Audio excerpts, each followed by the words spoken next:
జనసేన అధ్యక్షులు పవన్ కళ్యాణ్ గారు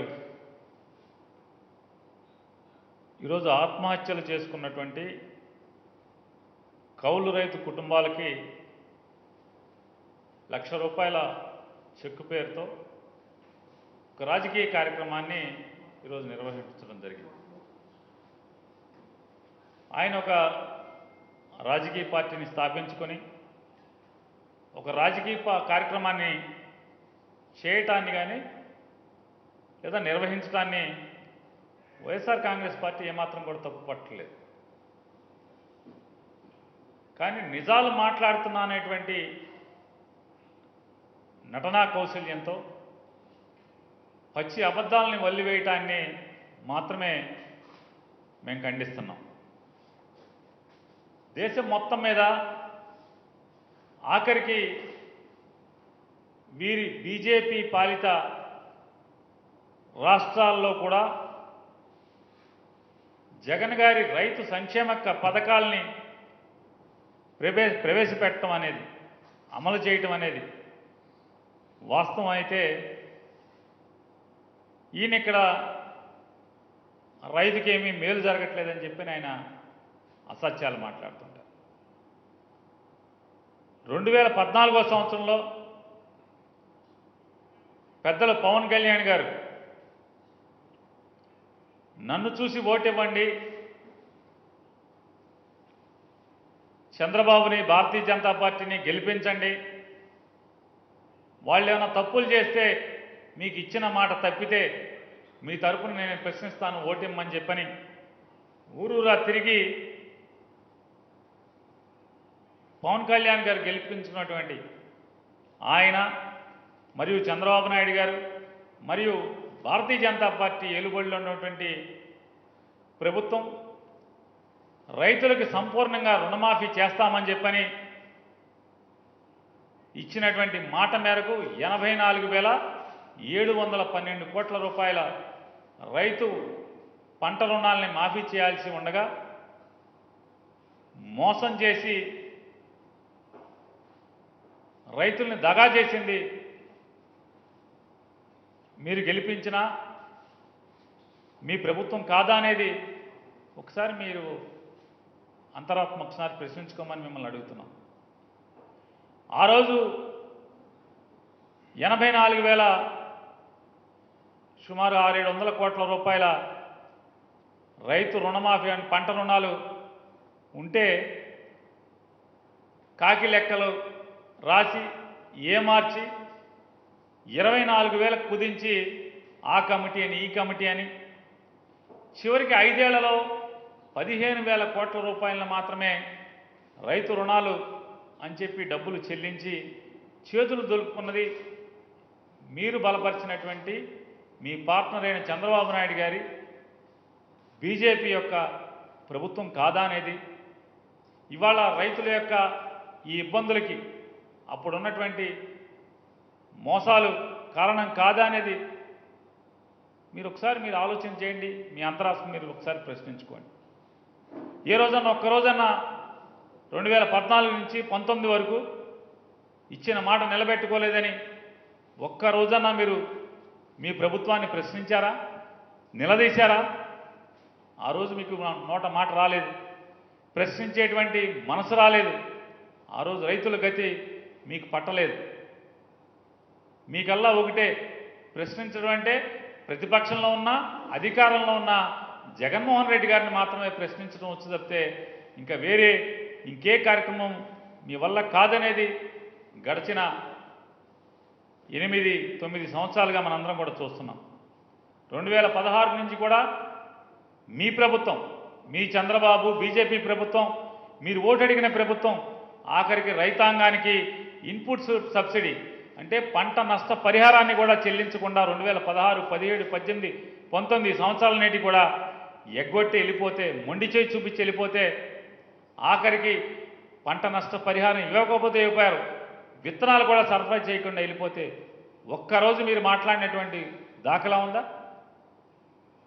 సున్నా వడ్డీ అనేది సున్నా చేస్తే అంటే రైతాంగానికి 7% బ్యాంకు పంట రుణాలు ఇస్తే ఆ 7% కేంద్ర రాష్ట్ర ప్రభుత్వాలు రెండూ కలిసి చేయాల్సిన బాధ్యత ఉంటే రాష్ట్ర ప్రభుత్వం అవన్నీ కూడా ఎగ్గొడితే సున్నా వడ్డీ పథకాన్ని అమలు చేయకపోతే రైతాంగానికి జరిగిన నష్టం నిలదీసిన దిక్కుందా జగన్మోహన్ రెడ్డి గారు తప్పితే ఆ రోజు రైతాంగానికి 2014 నుంచి 19 వరకు అనేది మీరు ఒకసారి మీ అంతరాత్మ ఒకసారి ప్రశ్నించుకుంటే మంచిగా ఉంటుంది.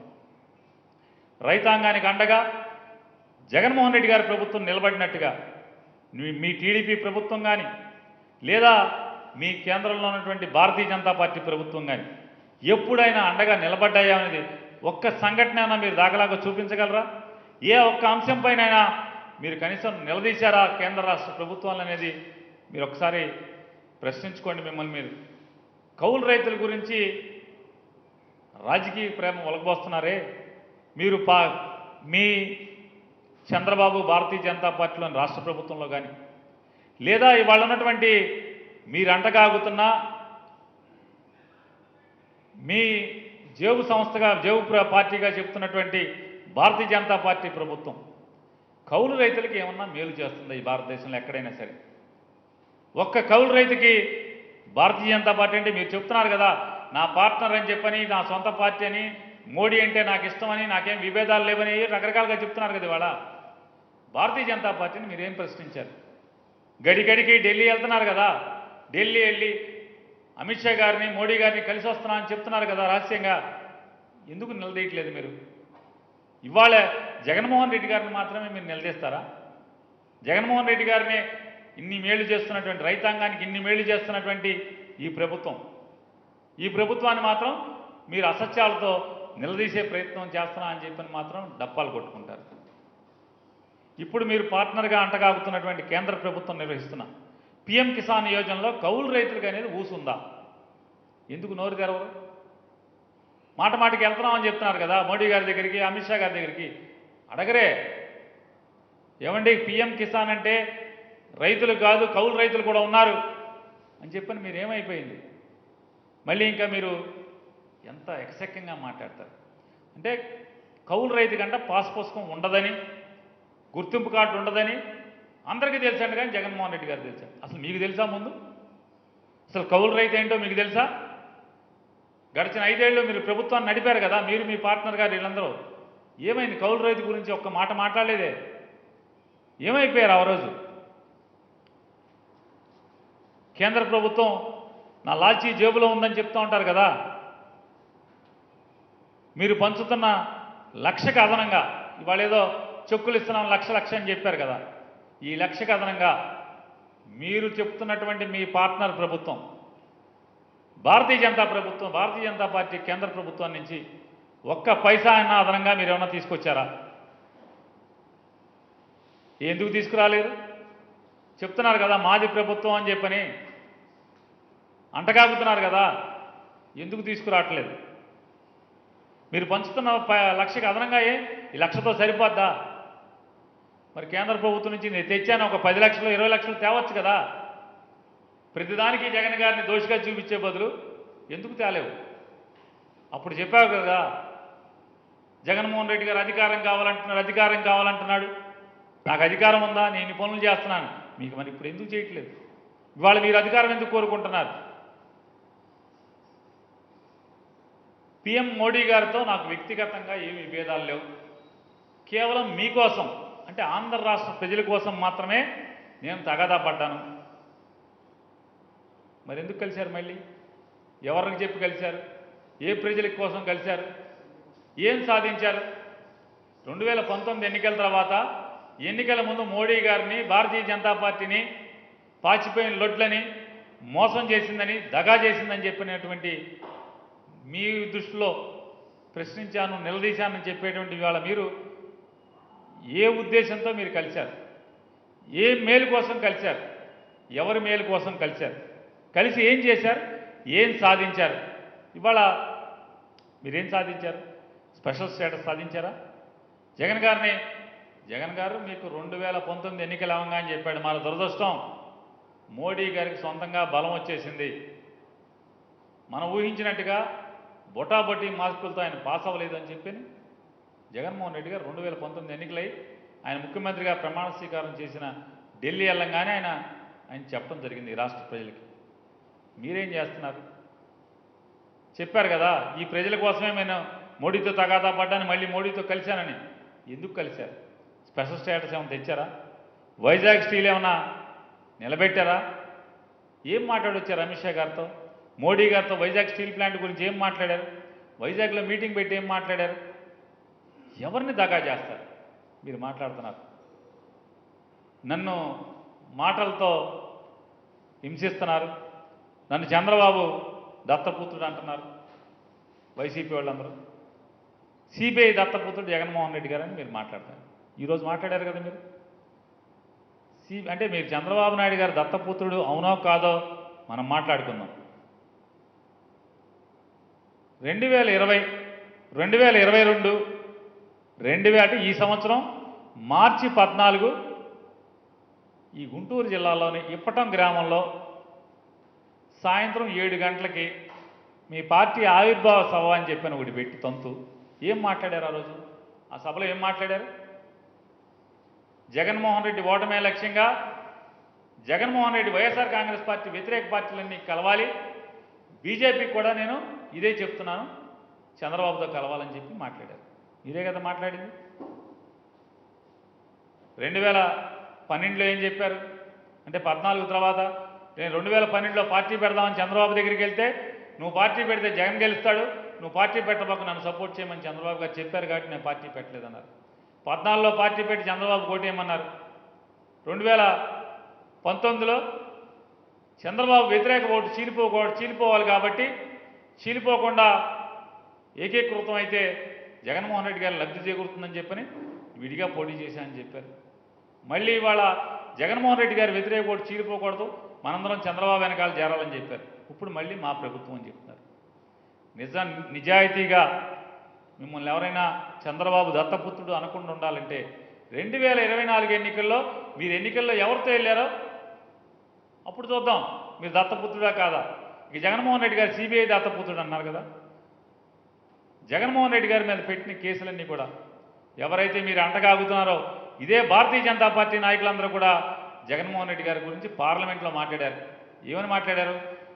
జగన్మోహన్ రెడ్డి గారు కాంగ్రెస్ పార్టీలో ఉంటే నీతిమంతుడా, జగన్మోహన్ రెడ్డి గారు సోనియా గారిని ఎదిరించి కాంగ్రెస్ పార్టీలో నుంచి బయటికి వెళ్తే అవినీతిపరుడు అయిపోయాడా, సిబిఐని అడ్డగోలుగా వాడుకుని అక్రమ కేసులు బనాయిస్తున్నారని చెప్పని భారతీయ జనతా పార్టీ నాయకులు పార్లమెంట్లో మాట్లాడినటువంటి సంభాషించినటువంటి మాటలు ఆన్ రికార్డులో ఉందా లేదో చూసుకోండి ఒకసారి పవన్ కళ్యాణ్ గారు.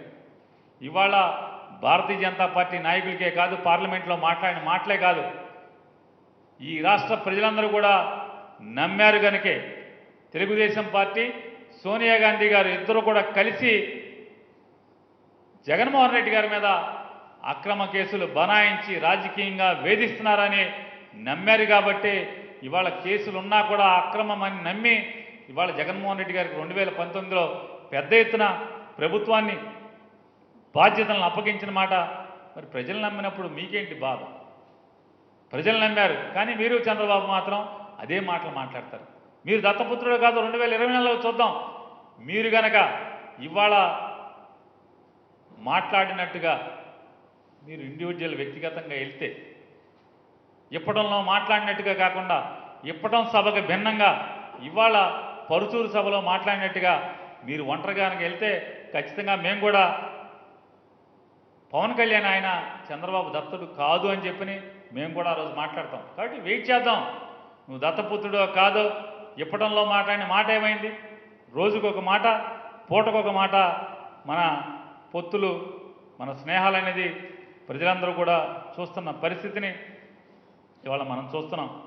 కేంద్రంలో మీకు చేతనైతే మీరు అంటకాగేటేంటి, మీరు ఎవరి సంకనెక్కి తిరుగుతున్నారో ఆ భారతీయ జనతా పార్టీ నడుపుతున్నటువంటి కేంద్ర ప్రభుత్వంలో మీకు చేతనైతే, మీలో నిజంగా ఇవాళ మాట్లాడినటువంటి సభలో మాటల్లో నిజాయితీ ఉంటే, మీకు చిత్తశుద్ధి ఉంటే కేంద్రంలో కౌలు రైతుల కోసం చట్టాలు చేయించండి పవన్ కళ్యాణ్ గారు.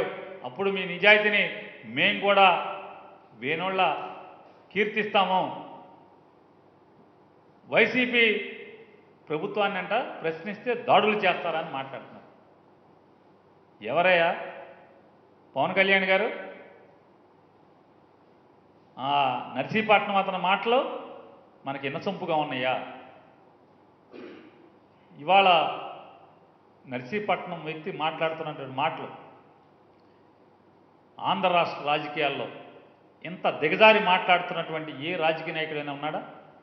ప్రోత్సహిస్తున్న చంద్రబాబుని ఖండించవు, మాట్లాడుతున్నటువంటి అతనికి గడ్డి పెట్టవు, గడ్డికి పెట్టపోగా ఇవాళ అతను సమర్థిస్తూ మాట్లాడుతున్నావు అంటే అర్థమవుతున్నది అంటే ఒకవేళ నీకు నిజమైనటువంటి వ్యక్తిత్వమే ఉంటే ఇవాళ మీరు చెప్పినవన్నీ కూడా నిజాయితీతో కూడిన మాటలే అయితే మీరు ఆ మాటలు వినకుండా చంద్రబాబు నాయుడు గారు ఏదైతే మీకు ఫోన్ చేసి చెప్పారో ఆ మాటలను సమర్థిస్తూ చంద్రబాబు కోసమే ఆయన చెప్పమన్నాడని చెప్పనే మీరు ఇవాళ మీ ముగింపు వాక్యాల్లో ఇవాళ ఈ నర్సీపట్నం వ్యక్తి గురించి, ఇవాళ జగన్మోహన్ రెడ్డి గారి ప్రభుత్వం గురించి, పార్టీ గురించి అవాకులు చవాకులు మాట్లాడారనేది మనకు అర్థమవుతుందిగా చెప్తూ నిజంగా మరొకసారి మేము పవన్ కళ్యాణ్ గారి చిత్తశుద్ధిని మేము డిమాండ్ చేస్తున్నాం. మీకు నిజంగా ఇవాళ మాట్లాడిన మాటల్లో నిజాయితీ ఉంటే, మీ అంతరాత్మ ఉంటే, మీకు చిత్తశుద్ధి ఉంటే రాజకీయాల్లో మీరు నిజంగా మీరు 1,00,000 మాటలు చెప్పారు ఇవాళ రాజకీయాల గురించి.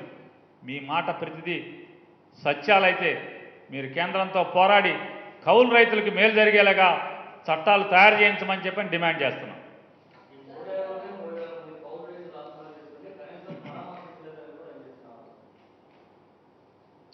అదే చెప్తున్నానండి, జగన్మోహన్ రెడ్డి గారి ప్రభుత్వం నిజాయితీతో ప్రతి ఒక్క అంశాన్ని, మా ఫెయిల్యూర్ని కూడా ఎక్కడ ఉంటే అక్కడ తప్పు సరిదిద్దుకుని ముందుకెళ్తున్నటువంటి ప్రభుత్వం. ఎక్కడైనా మా లోపాలు ఉంటే ఆ లోపాలని సరిదిద్దుకుని ముందుకెళ్ళిన ప్రభుత్వం జగన్మోహన్ రెడ్డి గారి ప్రభుత్వం. ఖచ్చితంగా వ్యవసాయ బాధలు తట్టుకోలేక మరణించిన ప్రతి కౌలు రైతుని కమిటీ ఉంది, అధికారులతో కూడినటువంటి కమిటీ. ఖచ్చితంగా ఇన్ని కూడా నిశ్చితంగా పరిశీలించి ప్రతి కౌలు రైతుని మరణాన్ని కూడా జగన్మోహన్ రెడ్డి గారి ప్రభుత్వం ఆదుకోవడం జరిగింది. ఈ మా ప్రభుత్వం ఈ 3 ఏళ్లనే కాదు, గడిచిన 2014 నుంచి 19 వరకు పవన్ కళ్యాణ్ గారు, చంద్రబాబు నాయుడు గారి ప్రభుత్వంలో మరణించినటువంటి రైతాంగం యొక్క మరణాలని రివ్యూ చేసి చంద్రబాబు నాయుడు గారు, పవన్ కళ్యాణ్ గారి ప్రభుత్వం వదిలేసినటువంటి 458 మంది రైతాంగ మరణాలను కూడా మేము గుర్తించి వారికి 5 లక్షల రూపాయల చొప్పున నష్టపరిహారం కూడా చెల్లించడం జరిగింది.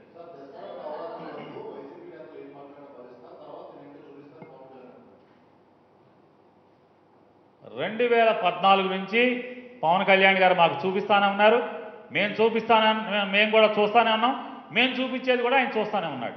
కాబట్టి వారాల అబ్బాయిలాగా ఈ పండగకు చూడు, ఆ పండగకు చూడు, ఏ పండగకు చూడు, ఇప్పుడు బోల్ని పండగలు అయినాయి కదా, రెడీగానే ఉన్నాం. నువ్వు చూపించేది మేము చూడటానికి, మేము చూపించేది నువ్వు చూడటానికి కూడా రెడీగానే ఉన్నాం.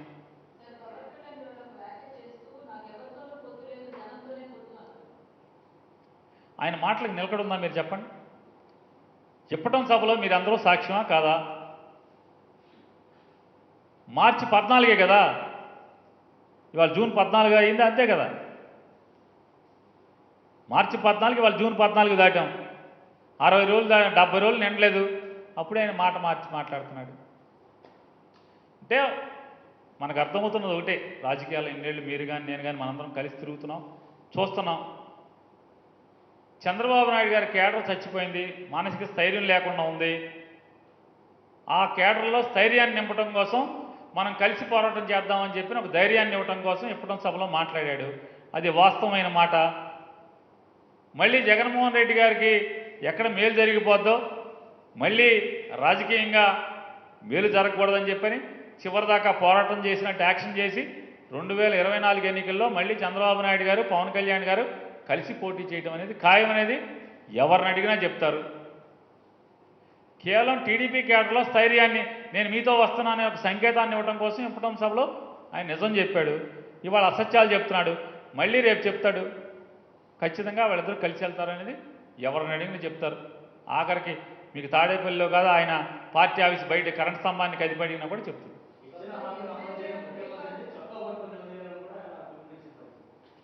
ఇప్పుడు ప్రశ్నిస్తానని పార్టీ నా ముఖం చూసి ఓటేయమని చెప్పని 600 హామీలు ఇచ్చిన ప్రభుత్వం ఈ జనాల్ని మోసం చేస్తే మరి చొక్కా పట్టుకుంటా ఈయన ఎక్కడ దొరికాడా? రాజధాని రైతులను మోసం చేశావు, శ్రీకాకుళంలో కిడ్నీలు చెడిపోతున్నాయని చెప్పి మాట్లాడావు, ఉద్దానం అన్నావు. ఇవన్నీ ఎంతమందిని మోసం చేశారు ఈ రోజున? ఇక మామూలుగా ఈ చొక్కాలు పట్టుకోవడం మొదలెడితే పవన్ కళ్యాణ్ గారికి ఎన్ని చొక్కాలు ఇప్పుడు మామూలుగా చిరిగిపోతూ ఉండేయో. ముందు ఆయన బాధ్యతగా చిత్తశుద్ధితో రాజకీయాలు చేసి ఎదుటి వాళ్ళ గురించి మాట్లాడాలి. జగన్మోహన్ రెడ్డి గారు ఇవాళ ఇచ్చిన ప్రతి మాట నిలబెట్టుకుంటూ ఇచ్చిన హామీల్ని ఒక భగవద్గీతలాగా, ఒక ఖురాన్ లాగా, ఒక బైబిల్ లాగా భావించి ఆయన అమలు చేసే కార్యక్రమాన్ని చూస్తుంటే ఎన్ని కష్టాలు ఎదురైనా, ఎన్ని మాటలన్నా, ఎన్ని వ్యంగ్యాస్త్రాలు మీరు సంధిస్తున్నా ఇచ్చిన మాట కోసం ప్రభుత్వంలోకి వచ్చిన 3 సంవత్సరాల్లో 95% హామీలను అమలు చేసి ఏ ప్రభుత్వం ఉంది భారతదేశంలో? ఇచ్చిన మాటనే కాదు, ఇవ్వని మాటలను కూడా అనేక హామీలను అమలు చేస్తున్నటువంటి ప్రభుత్వం జగన్మోహన్ రెడ్డి గారి ప్రభుత్వం.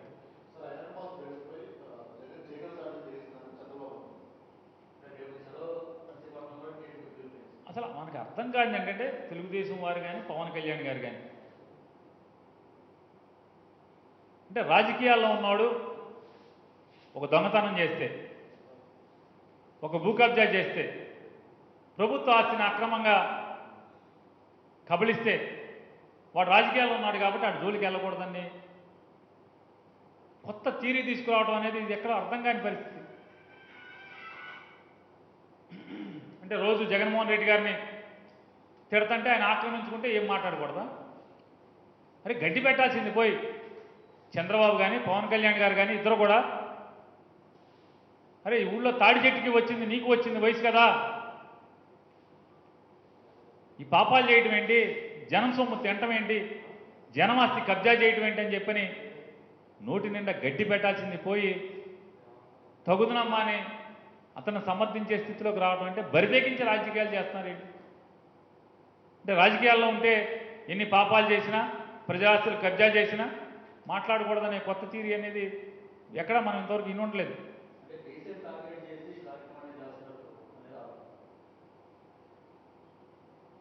నిజమైన బీసీ అయితే ప్రభుత్వ ఆస్తి కబ్జా చేయటానికి, ప్రజల ఆస్తిని దోచుకుంటాకి నిజమైన బీసీ అయితే మాత్రం పొరపాటును కూడా ప్రయత్నం చేయడు. ఇది కల్తీ బీసీ కాబట్టి ఇట్లా మాట్లాడుతున్నాడు, ఇట్లా చేస్తున్న పనులు. పేదవాడు కానీ, వెనుకబడిన తరగతుల వారు కానీ, అణగారు వర్గాల నుంచి వచ్చిన వారైతే ఖచ్చితంగా నిజాయితీతో కూడినటువంటి ప్రవర్తన ఉంటుంది.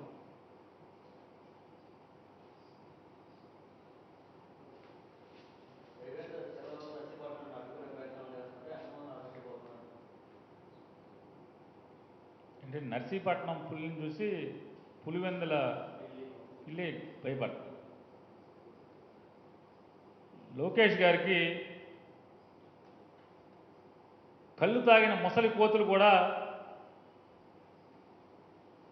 పులిగా కనపడటం అనేది ఆయన 40 ఏళ్ళు దగ్గర పడిపోయినాయేమో. ఒకసారి కళ్ళ డాక్టర్ చూపించుకుంటే ఆయన మంచిది. కళ్ళు తాగిన ముసలి కోతిని కూడా ఆయనకి పులుల్లా కనపడుతున్నాయండి.